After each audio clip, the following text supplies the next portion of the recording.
Bitcast. It's your boy Nigel, and I'm here again. Excuse me, I'm here again with Zach. What's going on, Zach?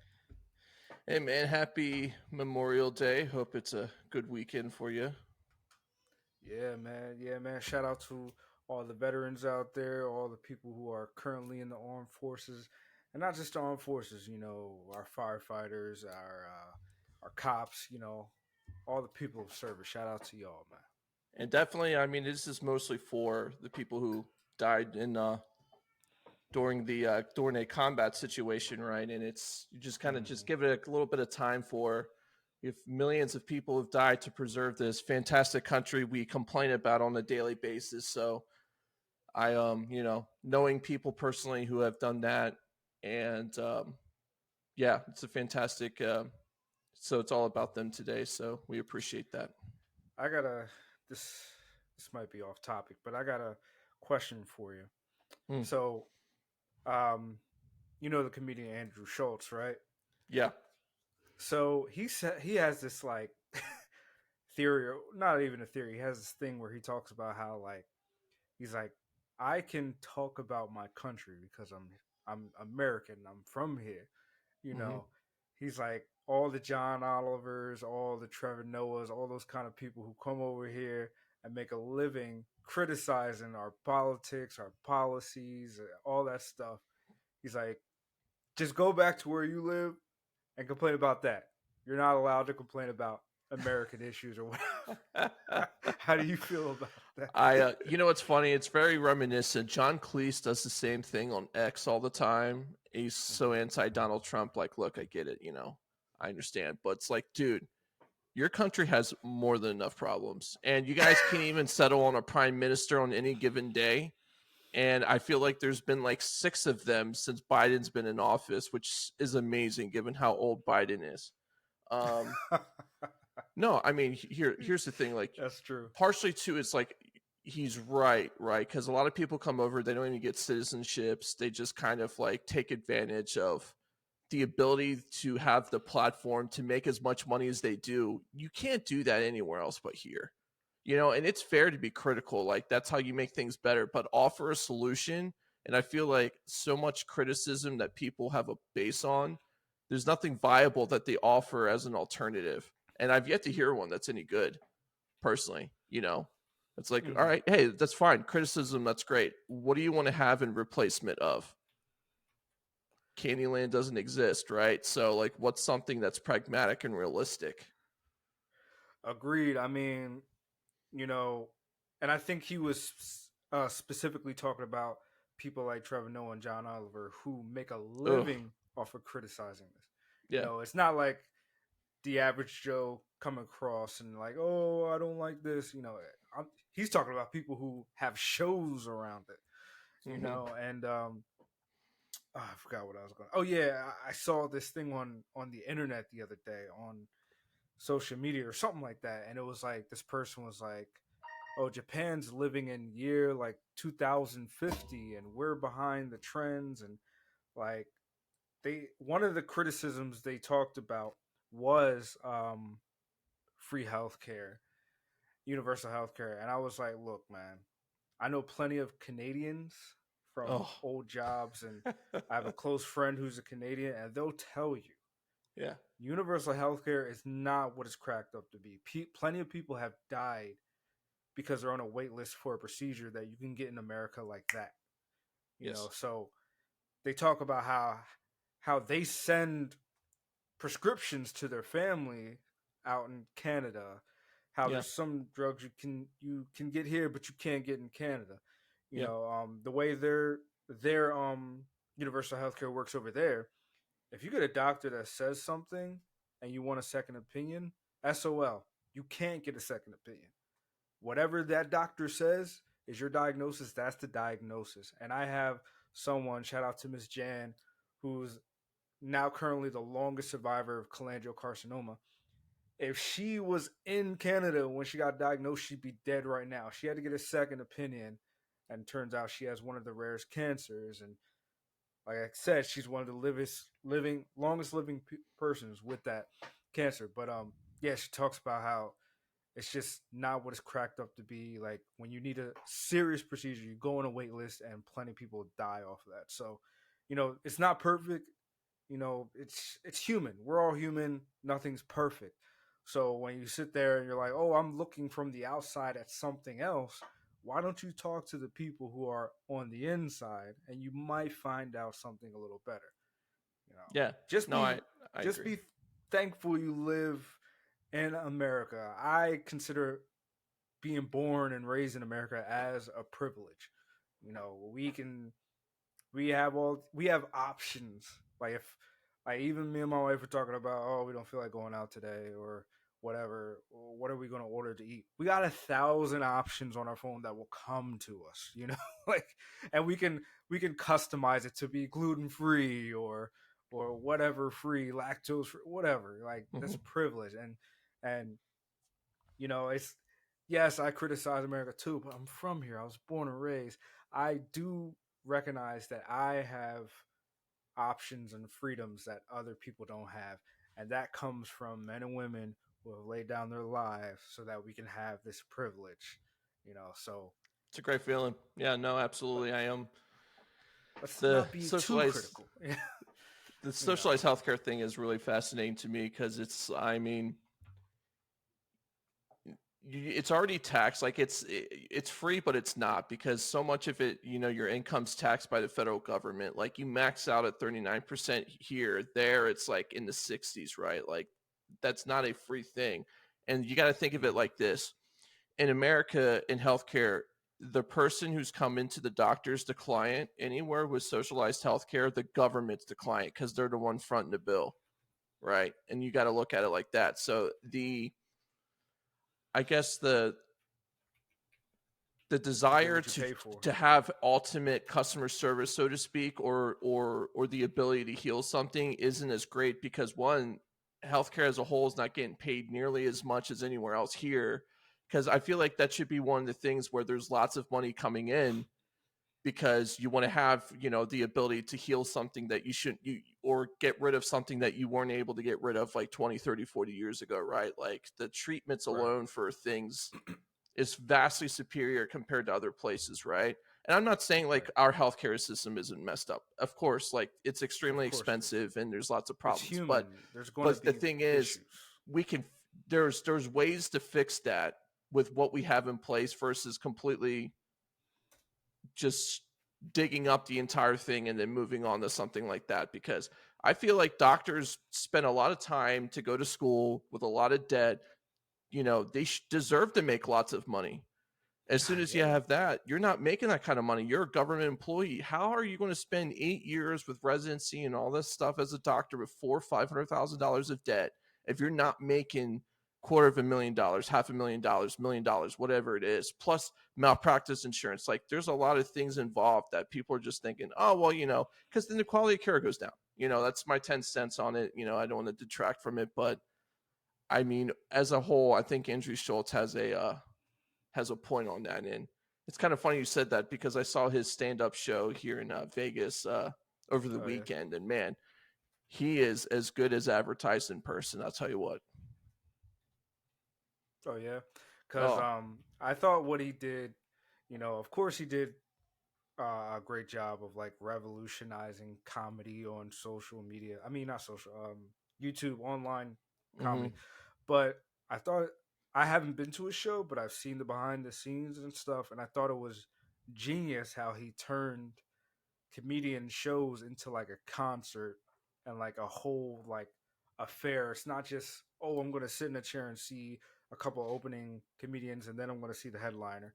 It's like a whole event, and like he puts a lot of money into like the presentations and the Yes, lights and so I thought that was I think that's a smart thing to do to kind of breathe life into it because for a long time comedy shows were kind of stagnant in what they did, but now he has like musical guests, he has all of these like extra stuff, he has the crowd work, like so. yeah, So no, how was definitely. that, man?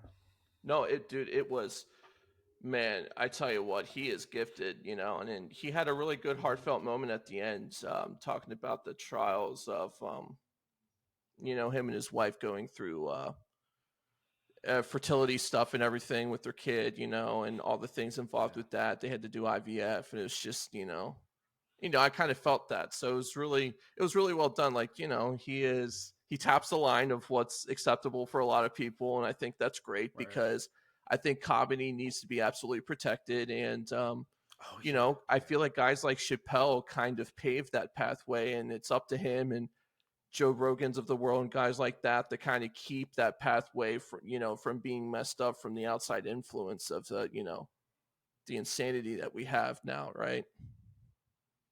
Exactly, man. I do think comedians need to be protected. I think we need comedy more than ever at this Yes. time, and I think it's funny in the times where we need it the most. People are trying to censor them and trying to cancel them, and nah, comedy's going to prevail. Stop playing around. We all Yeah, you need got to it. learn how to make a joke. Like, Yeah, his stuff is very observational in terms of like, race and culture and all that. And you can't go to his show expecting you're not going to feel like you're attacked in some way, on a cultural basis. Like, that's just how he is, right? And I think it's really I like beautiful him because, because everybody can get it. He hits yes, everybody equally. All right? yes, Like every group. yes, yes, yes, yes, yes. It was very good. I'm looking forward to him doing more. And Sebastian Maniscalco, same way, right? Gosh, he's funny Mhm. too. And I appreciate these dudes. It's funny. I'm Right. glad we have. I mean, I think we live in a time right now, like right now, where we probably have some of the best comedians like ever. They're just that Yeah. talented, you know. I mean, Bill Burr, Oh, dude. Godfrey, Lavelle Crawford, D. Ray Davis. All these underrated comedians that don't get enough praise.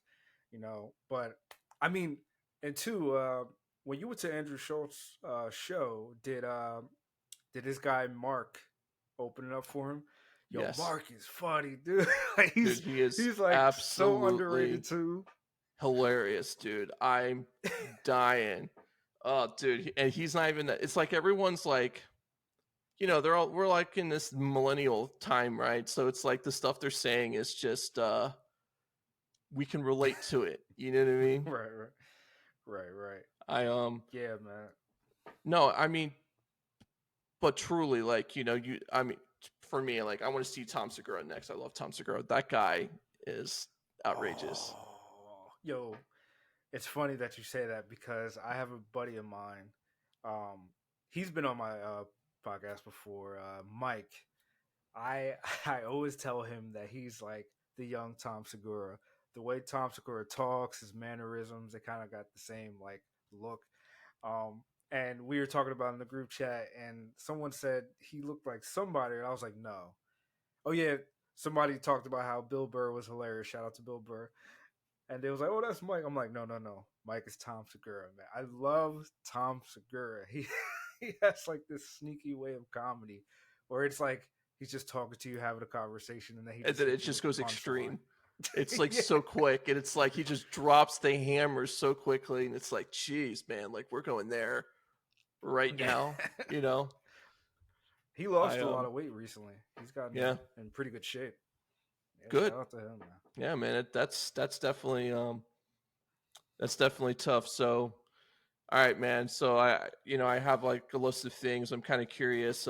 Dark Matter, man. What do you think? Do you think this is the best show on TV right now? Because I'm starting to lean yes. I think it's great. I don't know best show TV. I mean best TV show. Because I'm slow at watching stuff, but I had to watch. I had to get caught up on Dark Matter. I think it does the multiverse so well. I think it's probably the best um, example of how to do a multiverse, right? Because Realistically. you know, multiverse kind of got big through comic books, right? Mm-hmm. And then the comic book industry, not the writers, but the industry kind of got a little, happy with it. Like, oh, we can do whatever you want. And You then don't comic say. book movies started doing that. Comic book movies started doing that. And then the comic book movie industry, all this production studios were like, oh, we can do whatever we want now, So everything's a retcon, whatever. This show, and I know it's based on a book. I can't speak on the book, But this show, I think it does multiverse so well. It's such an interesting premise. Imagine the person who steals your life is you. Is you. I love it. What are That's you the gonna greatest do? thing in the world. Imagine the person who steals your wife from you is you. I love it. like, That's great. like who It's like steals your Gemini kid Man, but how it is should you. be. Yes, yes. And you don't need like some De-aging million thing. dollars of CGI that Yeah. doesn't even look good because you didn't give the CGI artist enough time to work on. Like yeah, like it's so good. The writing is so good. There's been times, and I love a show. You know me, I love a show where I can't figure it out because so many shows and so many movies have a formula that it becomes predictable, and you're like, oh, here we go. This show, there's been so many times where I think it's gonna go one way, and it Doesn't. goes another. And I even text you, I'm like, oh, this is probably gonna happen. And you're like, just keep watching. And then it flips it on me. I'm like, oh, okay, so Yeah, there's no formula. we're going in It's this just, yeah, direction. it's So good. yeah, I love it. I love the So show, man. with stuff like this, right? Like, because Apple TV, man, it's just really, it took a while for them to kind of get up and running, but I mean, their television as a whole, man, Sugar's great. Foundation, we already know. I mean, they had Masters of the Air, which was a short series, which was great. I mean, dude, It's like Sci-Fi Central, man. yeah, I mean, yeah, I mean, Foundation comes back next year, right? Because of the writer's strike thing, and that's a very production heavy type of show, right? So that takes a bit of time. And I mean, have they done bad things?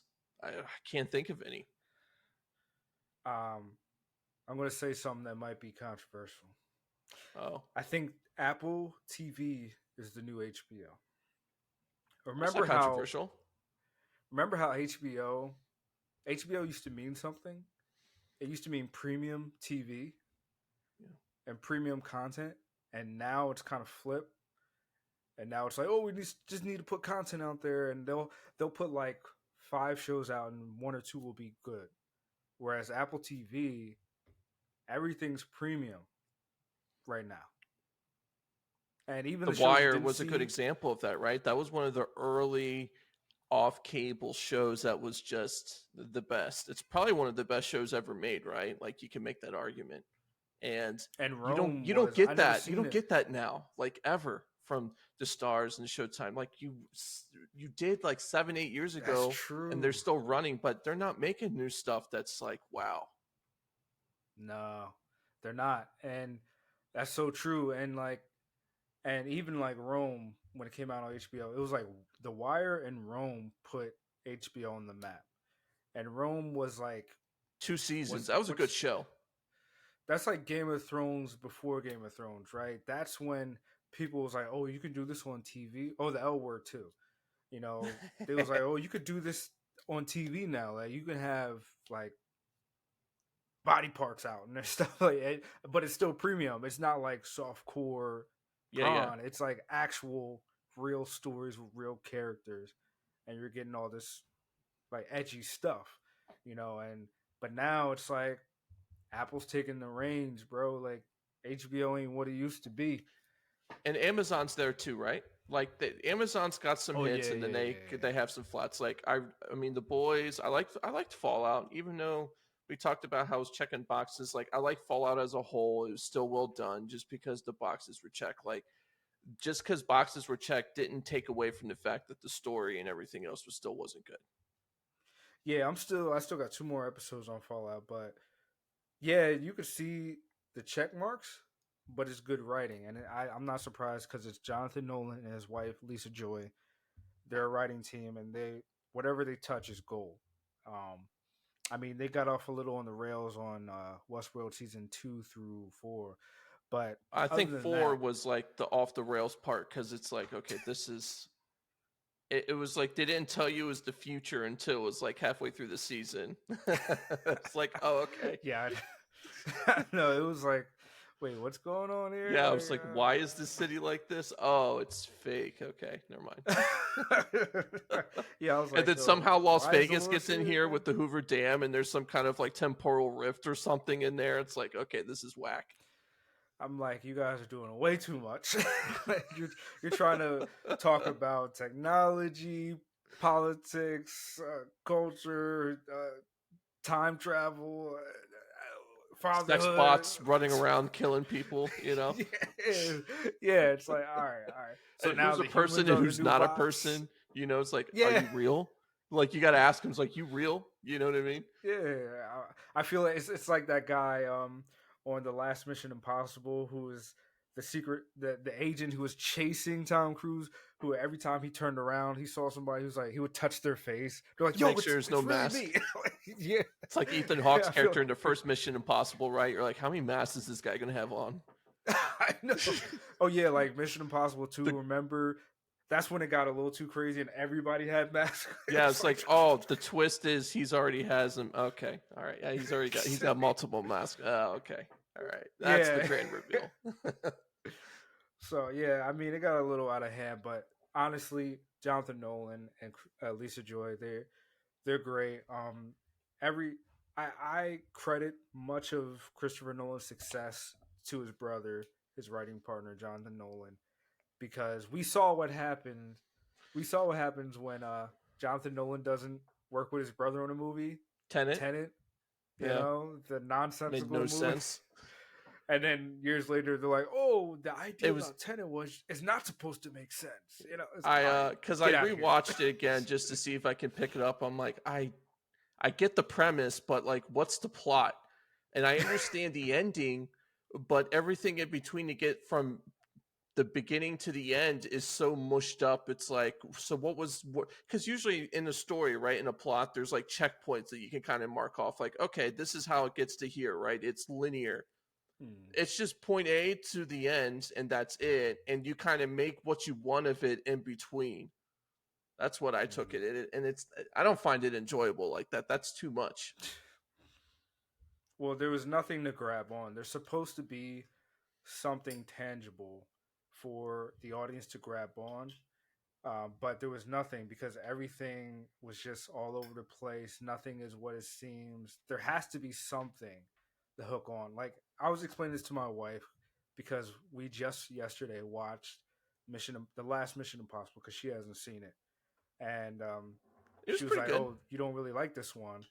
I was like, "It's bottom of the list for me because there's nothing tangible. Everything I is agree. oh the entity, oh this is supposed to happen, oh this is and when you look behind the scenes, you're like oh, and they talk about how they didn't have a script uh, fully done while they started shooting. I was like oh that's why because you guys didn't know what was going to. They talk about behind the scenes like oh we were shooting this and didn't know how it was going to end. You can't do that. You can't do that because then you end up with a script like Mission Impossible, where this person is evil, or oh this guy flipped and this guy flipped. My Yeah, biggest issue with the last Mission Impossible is Ethan Hunt himself, right?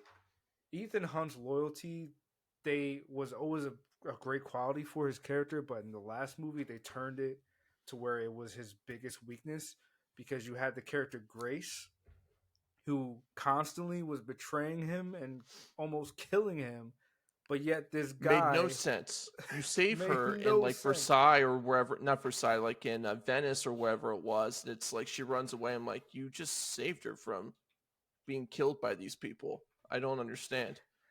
It got to the point where it was like her character was so dumb, it didn't make sense. And then because she was so dumb, it made Ethan look so dumb. So A I'm like, simp. yeah, yes, Andrew Schultz would say a cuck, right? Like the biggest cuck. I'm like, why do you keep saving? Is it because she's attractive, or does she remind you of the chick She's who okay, but died dang. beforehand?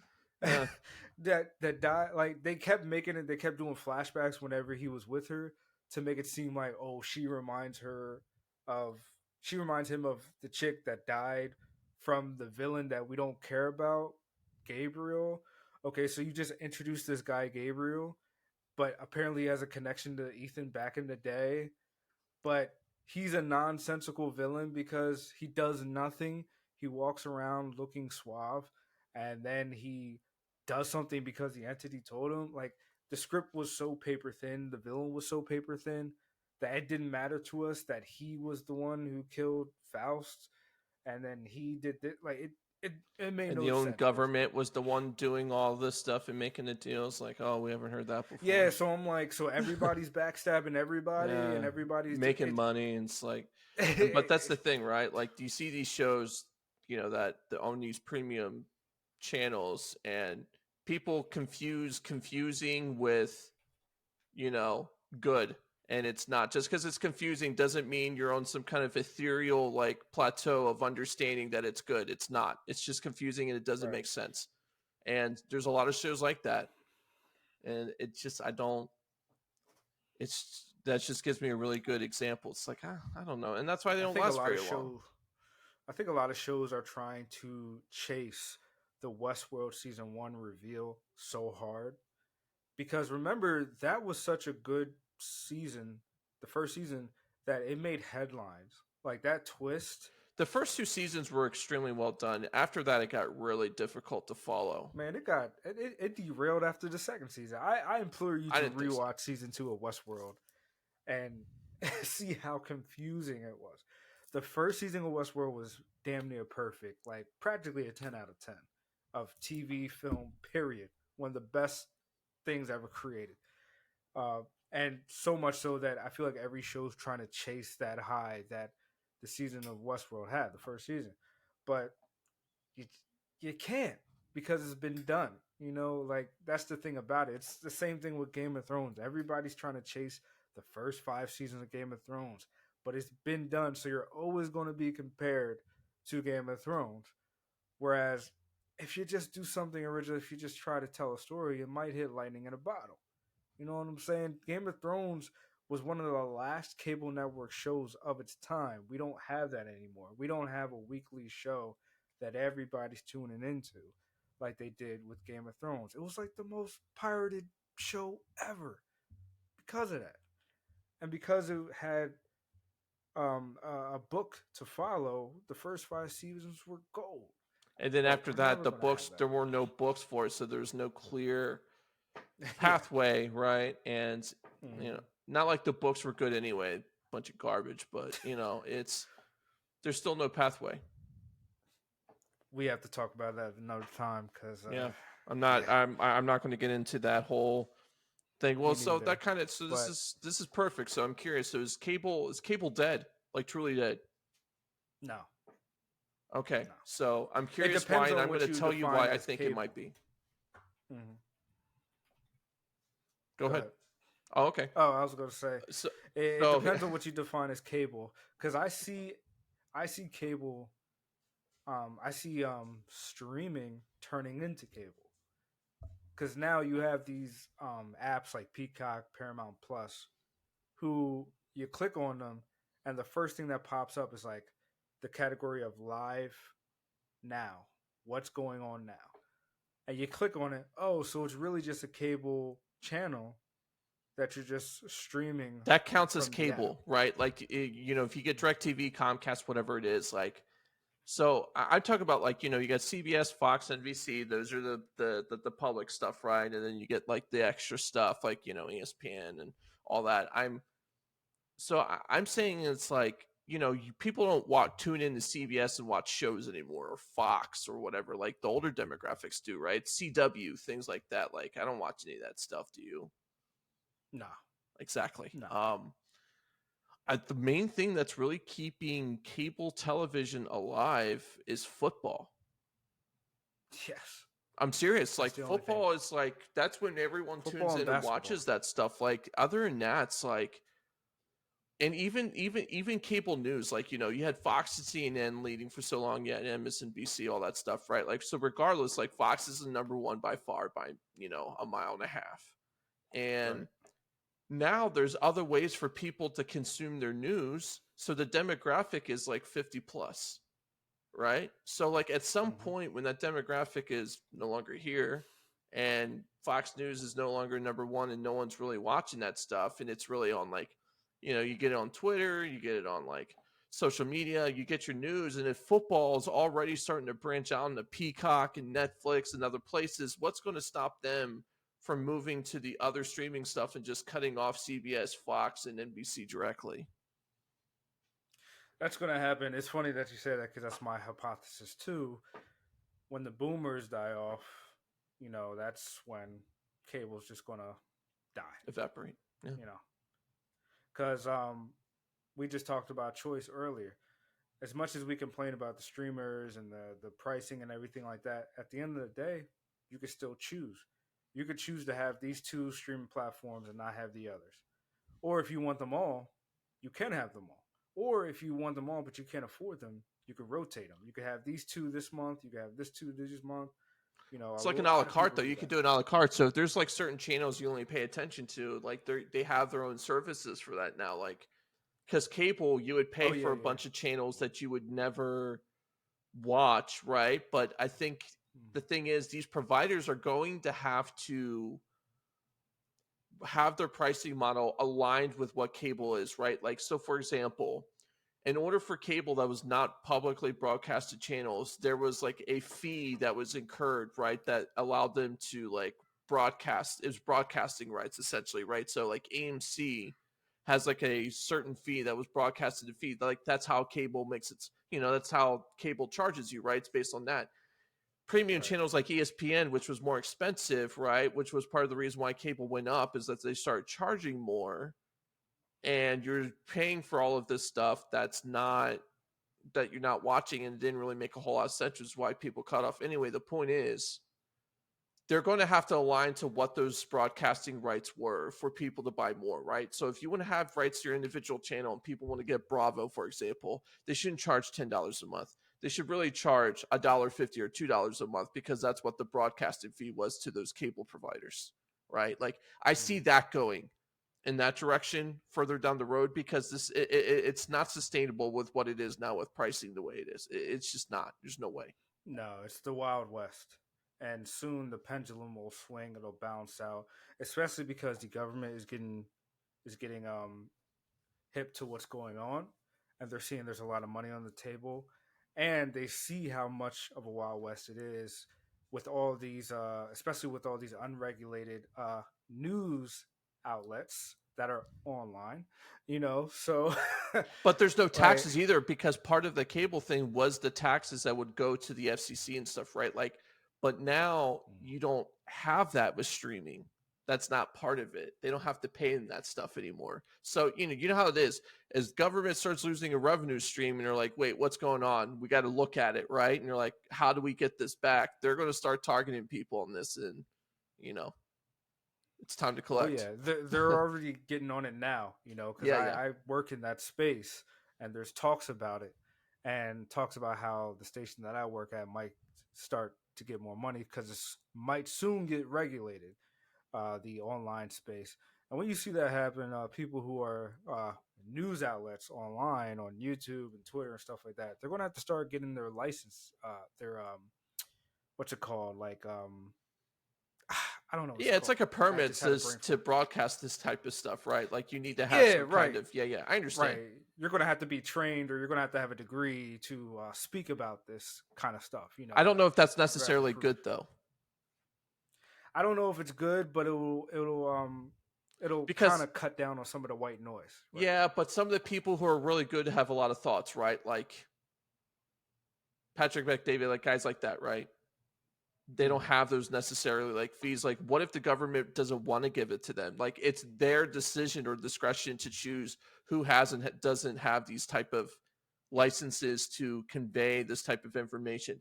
That's a slippery slope, and I don't know if Right, that's right. necessarily a good thing either, right? Like, Alex Jones is obnoxious 95% of the time, but he does have good points 5% of the time, and people need to listen to all of it, right? That's true. You might have to get away with being like, "Oh, we're just a comedy site. We just give our opinions about this," or you might have to have somebody on your staff who has like a See, journalism here's the degree or thing, like something. it's open to all. Like if you're gonna do that, instead of like going through like an interview process, like anyone can get it, they just gotta pay for it. That I'm okay with. But Mm. there needs to be clear laws to make sure that you can't reprimand people because they have different opinions than what the dissenting government is at that moment in time, right? Like you don't want to have different opinions and the government's like, well, we're going to revoke your license because we disagree with you. Like Oh yeah, they already there tried has to be that. a foolproof way to get that. The only way it's revoked is if you don't pay, and it needs to be a fixed pricing. You can't charge them $10 one month and then 10 million the next month. Like there needs to be like if this is the way to do it, there needs to be like a clear way to make sure it's like fair and it prevents people from not being abused with this. Exactly. Yeah, I agree. So, you want to get into our main event? Yeah. So I'm curious. Yeah, before we get in that, I got one more point for you on the streaming stuff. So, do you have Peacock by chance? Yes, I do. What do you watch on there? Basically, all my comedies are on there. I watch, New Girl. I watch Modern Family, Scrubs. Yeah, that's pretty much what I'm watching right now.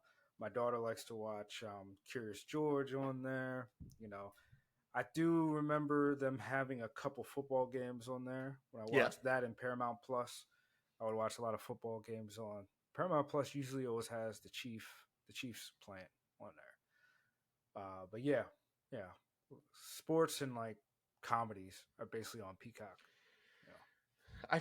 I don't know. I mean I don't have like one particular streaming thing, but I can get access to the shows on it. I feel like a lot of people watch it for their legacy media versus the stuff that comes out now.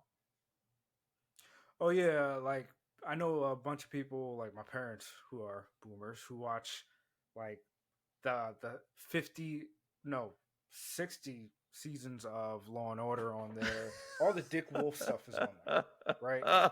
And I can say that online because that's a real name. That all the Dick Wolf stuff is on there. So they watch that. I think that's the same one that has like Chicago Med, Chicago Fire, Oh all yeah. that like cable network people service shows type stuff. You know, So what's up with this Queer World stuff then? I thought we're getting these guys are learning their lesson. What's going on? I don't know, man. I don't know. I saw an ad for what Queer Planet Core Planet, showing yeah. like Core animals Planet. Yeah. showing animals that are gay too, and I just saw a male lion, you know, on the back of another male lion, and they're both roaring. I was like, okay, that's all I gotta say. you know, I'm good I on just that, don't man. I just feel like, at certain points, like, okay, fine, whatever. Yeah, we understand. Like, I love my gay friends more than anything. I do, and I have no problems with any of their like choice. It's not even a choice, like just how they are, like, and it's a beautiful part of them. But this is at a certain points, like, come on, like we're roughly taking something that's a fraction of the population, known animal population. If this is how we're going to like pander, it's like how many people are actually going to watch this just because it's like do you even have enough gay people to even like what for people to be interested in this stuff? Just financially it just doesn't make That's sense to me. good. That's a good question, my friend. Do you remember that that movie that came out? It was about it was a gay romantic movie with that guy who played Greg on Parks and Rec. The guy who yelled all the time. I forget Yes. his name, Oh, but it's on the tip of my tongue too. Billy Eichner. Billy Eichner. Yes, his movie. Do you remember that came out a few years ago? And it was like I remember he said something like, "You got to come see this" or something like that. And then Mm-hmm. when it came out, it made like no money when it came out in theaters. No money. And he like kind of like blamed the audience or something like that. And then a lot of people was like, "Well, you yourself said this is for gay people. This is for a gay audience. Where the gay people at?" It's kind of like when people argue about the WNBA, and it's like, well, where are all the women at to watch the WNBA? Like you can't blame your audience. Like you got to ask yourself, do you have an audience for that? And at the end of the day, who sat there and said there's an audience who wants to see gay animals? Some woke person who probably is like, yeah, you know what, we should do this. And at a certain point, it's like you lose enough money on stupid ideas. It doesn't matter corporation. It will catch on at some point. It's just the law of nature when it comes to like money. It's just how it is. Like it's some because get to a recession. It's the first thing that's going to go. This stuff right here. This stuff that no one cares about anymore, and they're just tired of this going down their throat. Like because it's just a waste of money, and it doesn't. And it's proven. It's like all right, who cares? These kind of things too, people don't realize these kind of animal shows, these nature shows take a long time to develop. They take a lot of money because it's basically like a sit and wait game. You got to sit there with a camera and hope something happens. So these take years to develop and take a lot of money. It's not just cameras sitting out there. It's people operating those cameras. I'm sure Yeah, there's they gotta some live robo out in the cams middle of out there and nowhere stuff forever just to get this, forever and wait for a shot that it'll probably be on TV for like 2 seconds, and you're probably out there like 2 weeks trying to get that 2 second shot. Jeez. So these things are expensive. And by the way, Billy Eichner's movie was called Bros. I'm looking at this. It came out in 2022. It was a rated R movie, a rated R comedy that was 2 hours long. So you're talking about a 2 hour queer movie that's rated R. Your audience is this small, my friend. This small. There's a reason why Wolverine is so popular of a character, but he only had a one rated R movie because the studio knew that they weren't going to make a lot of money unless this guy is super, super, super popular.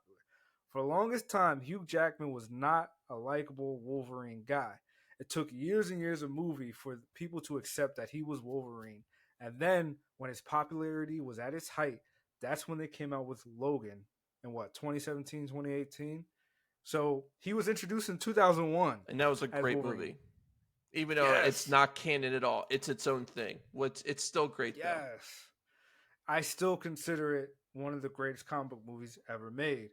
And it took 17 years for that movie for Wolverine to have a rated R movie. Okay, And even though it so should have been from day one, like Venom and Carnage. rated R comedy movies were a big You're like rated. you pause. You're like, I don't even want to go into that. Yeah, you know why. Rated R movies are a big gamble, especially rated R Yes. comedies, and especially now that we have streamers where these kind of movies don't rated R comedy movies don't make a lot of money. I think the biggest hit was The Hangover when it came out, No, so and I'll even give then you. that was I'll a tell you right gamble. now. What was the first rated R movie to cross $200 million in the box office? That was a comedy. It was rated R. It wasn't Girls Trip, right? No, The Hangover. Wedding Crashers. Oh, 40. Oh, Wedding. I was going to say 40-year-old version. No, Wedding Crashers came out first. Oh, okay.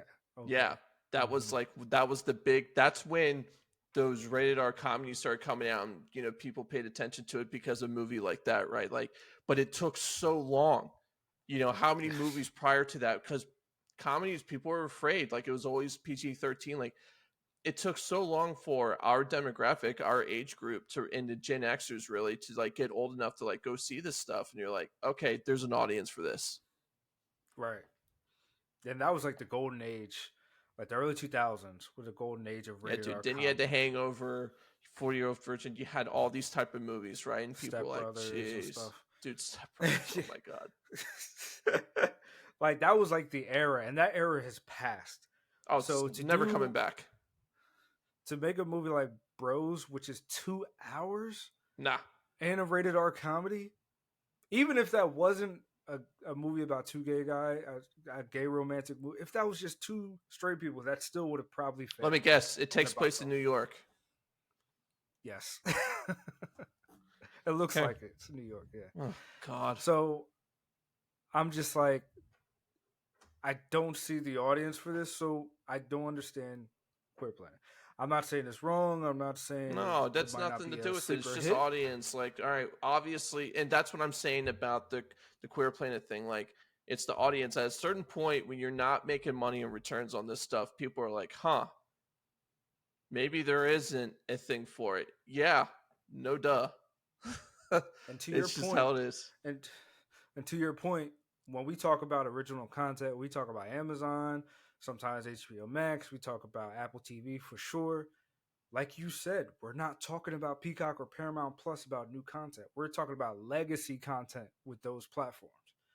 So, I mean, it's not that they don't have great shows. Like Poker Face is a great show. It has great ratings, but nobody's really watching original content on Peacock. So, Yeah, because everyone it's like knows you what said, it's it's like about. Like, it's just even if they're not verbally saying it, like how we're talking about it, it shows in the viewers. It's just how it is. I know the only reason Peacock and Paramount Plus are still cooking at this time is because of legacy media. Of because there's these are two platforms that are still tied into their cable channels, Yes. and of course Paramount Plus has what's it called, Taylor Sheridan, all his shows. But And they have Star Trek, which is a huge IP by itself. yes, yes. So yeah, I don't see people watching any original Peacock shows for that matter, not just Queer Planet. I don't really hear people talking about that. Right. Poker Face is critically acclaimed, but they don't. Nobody's watching it on Peacock like that. Nobody. Yeah. And for what I hear, it's very, very good. Yeah, But yeah. No, I and that's from people who aren't critics, people who just I know who watch it. They're like, "Yo, it's awesome," but ain't nobody watching. I ain't even checked it out yet. I'm looking at other stuff on Amazon, yeah, Apple TV. I got so much other stuff to pay attention to. I'm yeah. All right. So because it's Memorial Day, we decided to do a war movie or a war-esque movie, even though the one that we're Mhm. about to do is not really war, so to speak, but it takes place during the time of war and it's inside a war zone. When Right. people think of war movies, think of Saving Private Ryan, you know, Mhm. Platoon, Apocalypse Apocalypse Now. Now. You know, I think about those anyway. Apocalypse Now is one of my favorite movies ever. It's fantastic. Platoon with Charlie Sheen, another Vietnam movie, fantastic. Full Metal Jacket. You know, I can keep going on with these cult classic movies, right? I've seen none of them. You've never seen Apocalypse Now? Wow. It's been on my list for like 10 years You know, now. it's like On one my of like streaming the list. greatest movies ever made by Ford Francis Coppola, right? Yes. I haven't seen Platoon, Full Metal Jeez. Jacket, Apocalypse Now, and I've seen Saving Private Ryan in bits. I haven't seen it in a full run through. All right, so it's safe to say you haven't seen Band of Brothers, right? I think you had told me you haven't seen those. I haven't seen all of them. I've seen a couple episodes. Okay, so you got to so a list that I That need or you the to do. Pacific. You need to watch The Pacific and Band of Brothers, which is Mm-hmm. fantastic. All right, Saving Private Ryan's good. Actors, everyone's so crazy young in there, dude. It's like you see Vin Diesel, and you're like, dang, dude, he's super young. Then he Back when he bites. actually used to act, you know, before he turned into a caricature of himself, you know.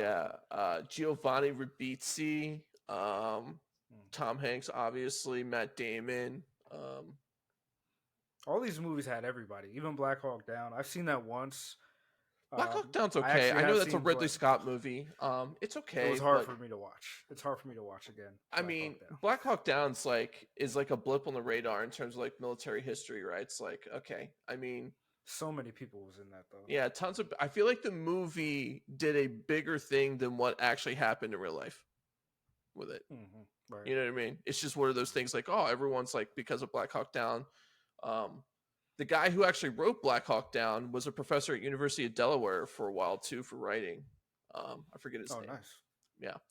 But yeah, we're going to talk about Zero Dark 30, which I think is one of the best, besides Hurt Locker, is one of the best like modern Afghanistan Iraq War Part 2 movies ever What made. about Jarhead? Jarhead's okay. I think it's just another one of those things where, like, when it came out, people were like, um, it's okay. I think It's the more of a Covenant. psychological I think the movie. Covenant that just came out recently was fantastic. I think that's better than Jarhead. Jarhead's okay. Mm. That's I haven't just me. seen The Covenant yet either.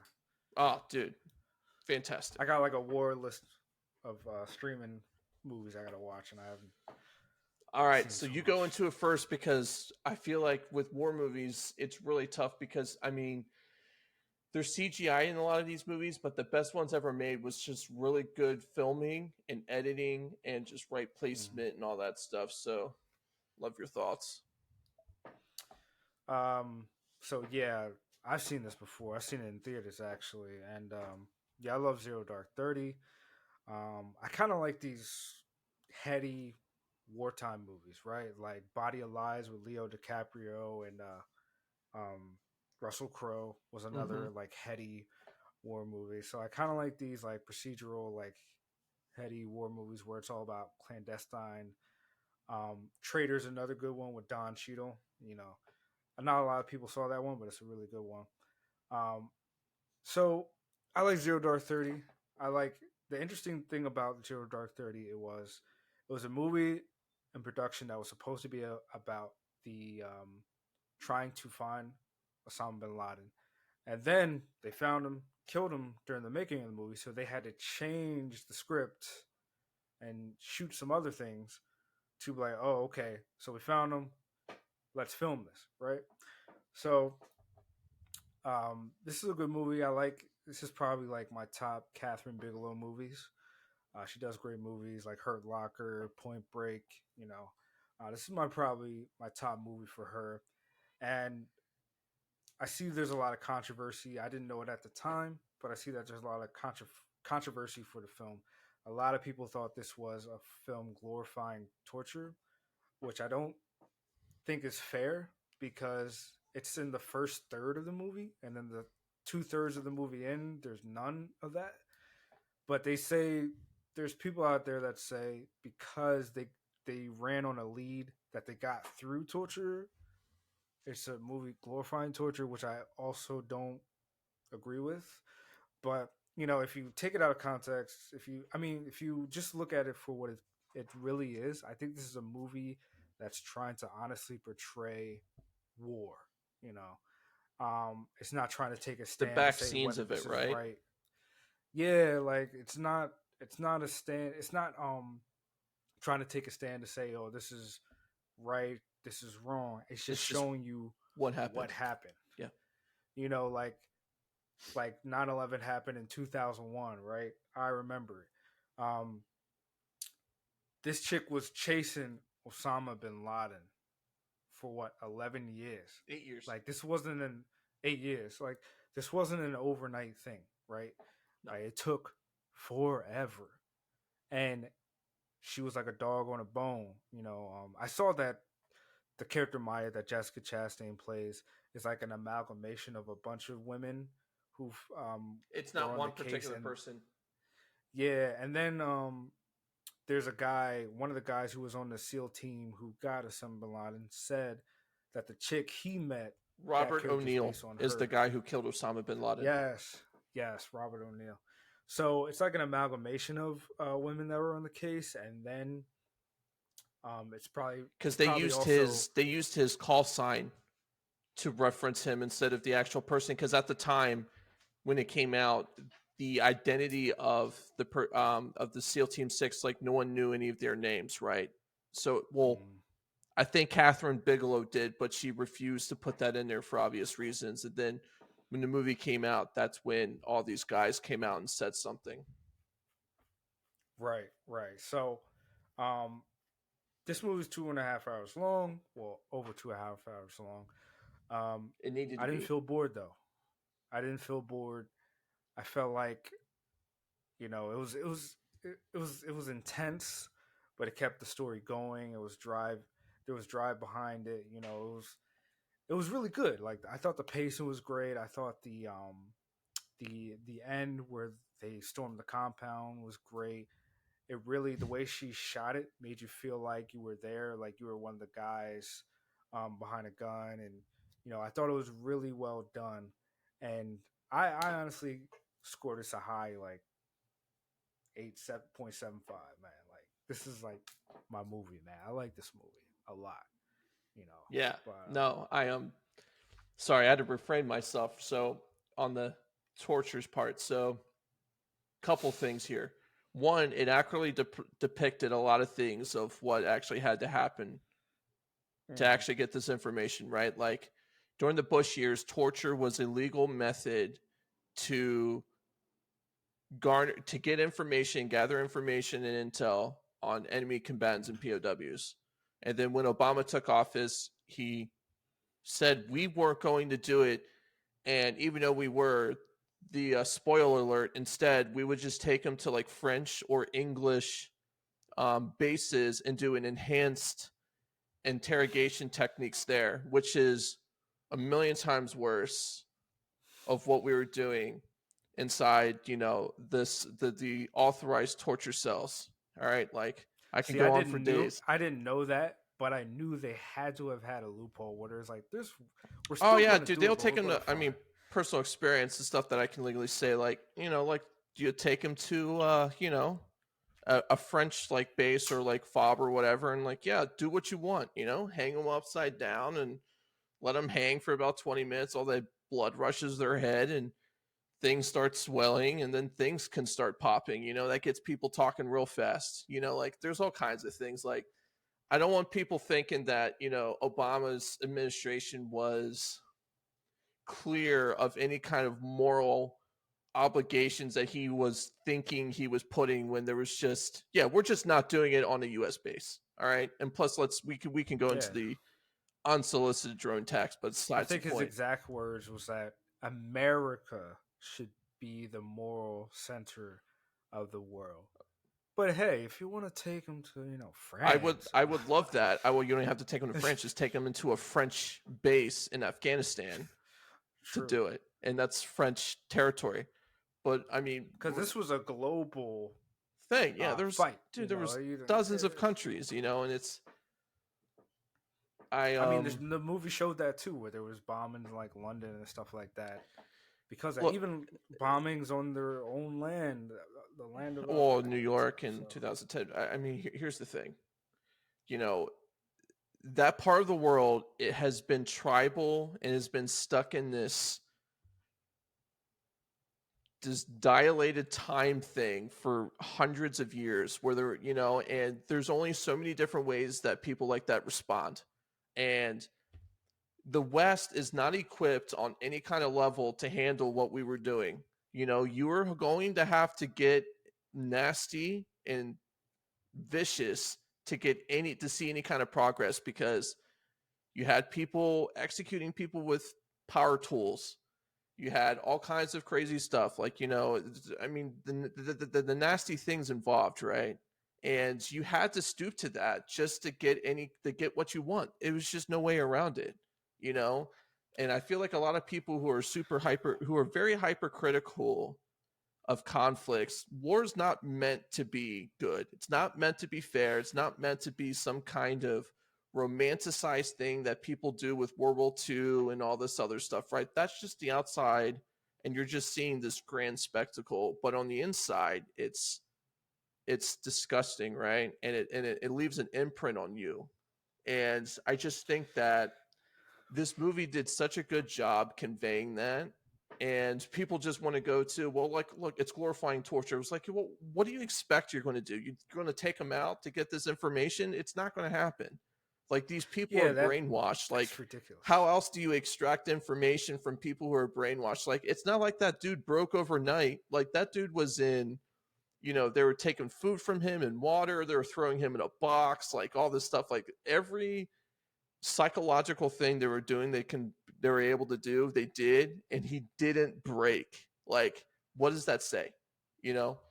Um Well, you're dealing with a mindset of we got to kill these people, and it doesn't matter if we kill yeah. ourselves or anyone we love to get to that. Like, how do you fight an enemy like that? An enemy who would kill themselves in order to kill as many as you as possible. You just kill them, and you just get the leaders because the leaders are cowards and they will spill the beans. It's happened every time. And we talked about this before on the podcast where we're like, you can't really judge, you know, like we live in a land of abundance, and you can't really judge the men and women who do the dirty work to keep us safe and keep us happy. While you're going out in your $30,000 car to Starbucks to get your $10 coffee or whatever. Like, don't judge the men and women who keep their hands dirty so you can enjoy the amenities of this country. Because at the Yeah, end of the day, it's no, it's really. I think a lot of it is that there's misconceptions of how like Middle East conflicts work and how they are. And like I said, like Western thought is not equipped to really like work with it. It's like you have to you have to be one of them, and it's a lot. Like it takes a long time for you to get out of that like type of mindset. And that's why I like this movie. And they broke it up into three parts really well. Like getting the mhm, information they needed to get Osama bin Laden. Once they had the information, how do you actually practice on getting to this guy? And when they actually found him, making the operation to actually get this guy, and kill him. And it was a I think it was a bittersweet moment, right? When you can see when mhm. all these guys were going through the compound, working through it and all that stuff. Like, and when Robert O'Neill finally killed him, like, it showed, like, did you understand what you just did? He killed the most wanted man in the world for like the last 15 years, right? He killed him, and he Mhm. was responsible for 3,000 plus Americans dying. You had, regardless of how you feel about the Pentagon and the the World Trade Center stuff and all that. Okay, that's besides the point. Like as of right now, what is publicly accepted is the fact that he killed 3,000 plus Americans.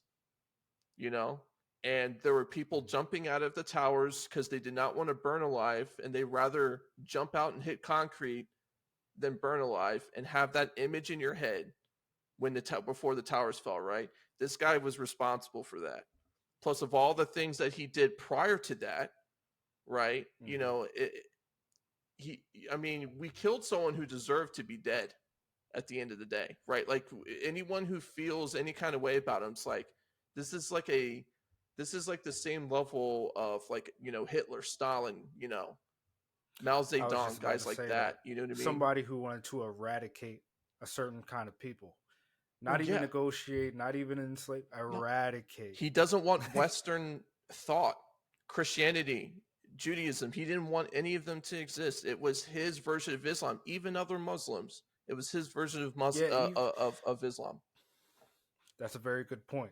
Even people who look like him in his own country, if you weren't in his idea of what it should have been to be a good Muslim, you're dead. Well, that's what Al Qaeda is all about, right? And it's and that's why I like this because it really it conveys it, and it doesn't take a stance of what's right and wrong. It's like this is how it is. Like it's and that's the beautiful part of it. It's like what do we got to do? What does it take? Where she had a lot of resistance, this woman, right? And I know it was a bunch of people who were doing this, not just one singular person, but these group of people who actually found Osama bin Laden, like the amount of resistance they had internally with all the bureaucratic red tape, and they actually Mm. found a way to get this guy. Like, you Even know, a change of administration, which is a pain because you got to go through oh, new hires and new regimes and new leadership and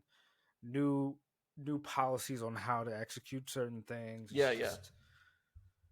It's just ridiculous how when you think about it how our government works sometimes. But every 4 year, everything gets turned on its head.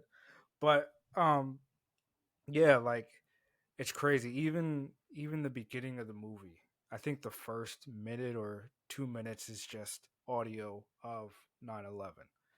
It really gets you into the headspace of like, look, man, this was war. No one said war is pretty. Yeah. We do have rules of engagement for war on a global scale, but Which war changed is halfway nasty, through this campaign, by the way. Just want to put that out there. It's and it it's started probably changing because because the optics of it changed. People are getting right. critical. It's like, well, you got to wait till you're shot at first. You can't shoot at schools, can't shoot in hospitals, can't shoot in mosques. But the reality is that these people are encamping themselves in hospitals, schools, and mosques. You know, personally know that they would hold up like kids who were like between ages 5 and 9, hold them as hostage and use them as shields so we couldn't intervene and do stuff like these are the kind of people we were fighting who are willing to do whatever it takes to show we have you by the balls essentially, right? Like, and we're going in where we've never fought anyone like that, right? Like the Nazis fought by a particular set of rules regardless of how I don't evil feel they like the were. world. I feel like the world never fought anybody like that. Well, Like it was yeah. so I mean, crazy. they've been fighting each other in a scale for so long, like they know, Yeah, like they understand. Japan fought like that on a certain level, but it was so contained to the Pacific, like we didn't have to see that, right? Like mm.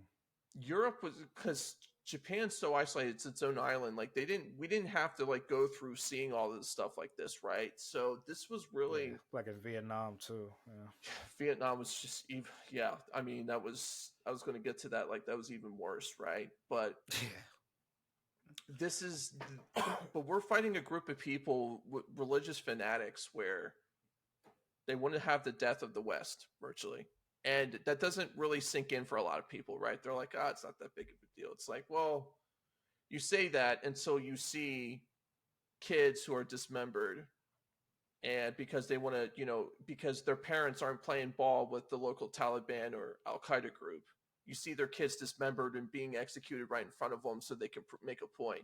He's like, you better listen or else. These are the kind of people you're fighting, you know? And I think it did a good job depicting that with these people. It's like, none of these people are good, you know? And there wasn't a question on who's bad or good. Like not for one moment did I feel like that there was some gray area that they were going after people who might have been innocent. You know? yeah. I feel like the movie helped. I feel like the way it was shot and edited, it had that constant feeling of dread in the back of your head. Like a bomb could go off at any moment, anywhere in the world. A number of people could die at any time, and that's what was happening. It was conveying like, oh yeah, there was another bomb. Oh yeah, another person died. Yeah, in Saudi Arabia, Like when it opened up with that, right? It's like, guys, we're other Arab nations are getting bombs and like killed. It's like this is what it is, And there's plenty of times after that, like even after Osama bin Laden was when we got him, it didn't stop, right? We didn't pull out of no, Afghanistan until a couple years ago, and you see now nothing changed. Like they've taken everything that we fought for 20 years is gone, and everything has been reestablished and taken over, and they have way more resources than ever before, right? And I think we need to have more movies like this, just kind of telling like how it is. Like this like we don't talk about this, like even in school, like you don't talk about the invasion of Afghanistan and Iraq in a way that it's not glorified, but without bias, right? Like there's some kind of like political like bias involved. Like, oh, we shouldn't have been there. It's like, but well, besides the point, we have to talk about both sides in a very like pragmatic way.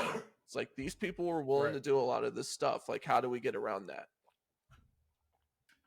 right. I mean, this is like that enemy was like it was written. It was almost like it was written in a horror story Mm-hmm. coming to reality. And I think that the movie, like we said, was pretty good at being like, look, we're not saying this was right. We're just saying, this is how deep we had to go to get rid of this problem. A problem that was a global problem. Like it was a nightmare that we were all living at the edge of our seats for like what, 10 years or so. 12 years. I mean, 11 years or something like that. Mm-hmm. Like it was, and I read a lot of reviews on the movie, and I just don't think it got a fair shake because of how people felt. I don't even want to say personally because nobody was in the room. I feel like none of the critics about that were in the room during the torture. Well, I So mean, they weren't. They're feeling personally about how they feel about the war themselves, right? And there's mm, context, right? mm, It's all about context. Like, who are you fighting? Okay, you're fighting a terrorist organization that does 10 times more awful things to their POWs. How do you extract information from someone who's brainwashed?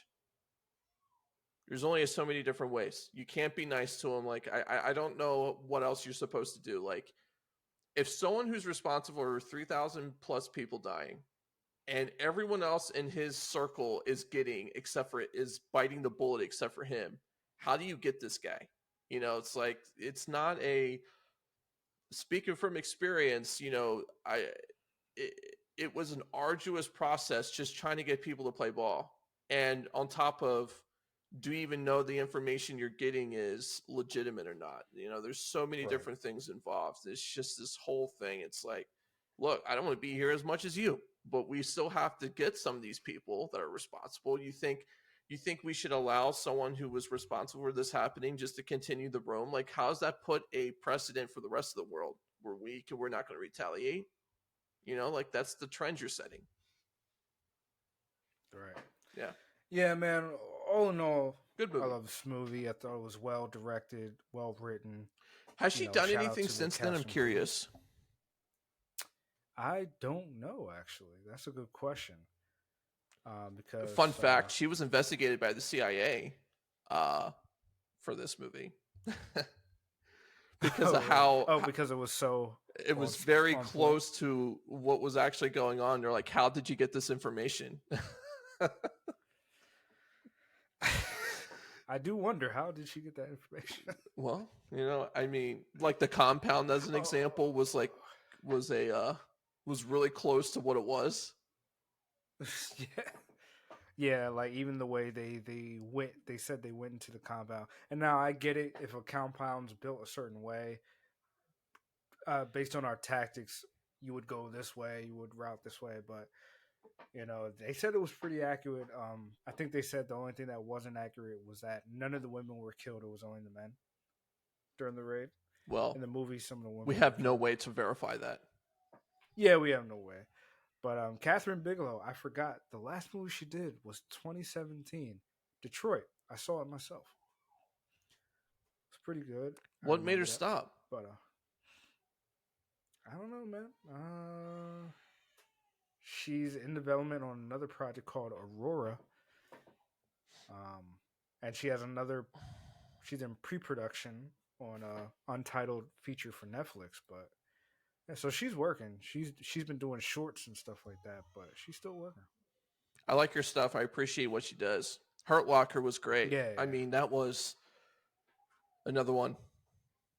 She does a lot of like military cop stuff, and she does it Someone's got to really do it. well. She Yeah, did get nominated for an Oscar, I think, for Zero Dark 30, didn't she? I think so. Yeah, because I wouldn't be surprised because it was a I know great it won for cinematography. I mean, dude, that last scene, like that compound scene, was amazing. intense. Yeah, it was crazy, and it's like I like how they did it. Try to do it as realistic as possible because a lot of people think those kind of raids are like how they are in Call of Duty. No, no, no, Fast no, paced, no, boom, no, boom, no, boom, no, boom, no, boom, no, boom. no, no. And to Call of Duty's credit, over the last few years, the last few games, they've made it more realistic, where it's more slow and tactical for safety reasons to make sure you check all the corners, you clear out all the spaces. It showed how it was very tactical how they would breach a room and stuff like that. It's not like a Call of Duty game. Bah, bah, bah, bah, bah, it Chris ain't Pratt and how. Joel Egerton in there was, I like that. Well, Yeah, they're in the SEAL team. yeah. I saw Mike Coulter on there, the guy who plays Luke Cage. He was on the SEAL team too. Frank Grillo was on the SEAL team too. I saw that too. So yeah, there was a lot of people in this movie, but Yeah, man. I don't know what else to say, but Nothing else to I say, love man. this movie. Go on a rant I about stuff that understand has why nothing to do some with the people. movie at this point. No need to do that. I know. I would just say for people to put their personal feelings aside and look at it from a movie where it's just trying to show you what happened, show you the events. Which needs to do it in a very clear lens, right? Like, Hmm. it's up to you to make that determination. Was it justified or not? That's not for the movie to convey. And I think people also need to watch it and see that there are men and women who don't sleep, who don't have friends, they don't have brunch, they don't they don't have downtime because there are crazy threats. You know, ignorance is bliss, right? There are crazy threats out there that some men and women don't sleep at night until the job is done. You Right. know, and I like that end scene where Jessica Chastain's character Maya, after everything is done, she sits in the plane and the guy's like, "Where do you want to go?" And she just cries. And I took it as an interpretation of that earlier scene where her one friend, was like, "Do you even have any friends? Oh, Do the you have one any who was romantic killed in the partners?" base in the Yeah, explosion. Yeah, and I think it which was just real and happened, all by the came way. out. Yeah, that was also real, and how I think she was just overcome by how like this is finally over. This was like 8 years of my life. It's over. I don't know what to do. I don't even know where to go. I have no one to go to. I have no place to go to. It's like She Leo. she It's like took Leo that winning job an out of high Oscar. school. Remember when Leo won the Oscar, and you Yeah, see him accepting it, and you see in his face, he's like, "Now what?" He's like, he's been chasing this for years, and it's like, yeah, but now what? It's the same thing, right? Like the one thing you've been chasing for so long, you finally do it. Like, how do you redefine yourself? exactly. That's why some people are afraid of success because it's like, well, what do I do after You get more. that? Well, my nomads, happy Memorial Day. I hope you have a good day. Shout out to the men and women out there who protect our freedoms. You should check out Zero Dark 30 or any war movie in honor or whatever, you know. Kiss your veterans and people in the forces that you know. So, peace, be creative.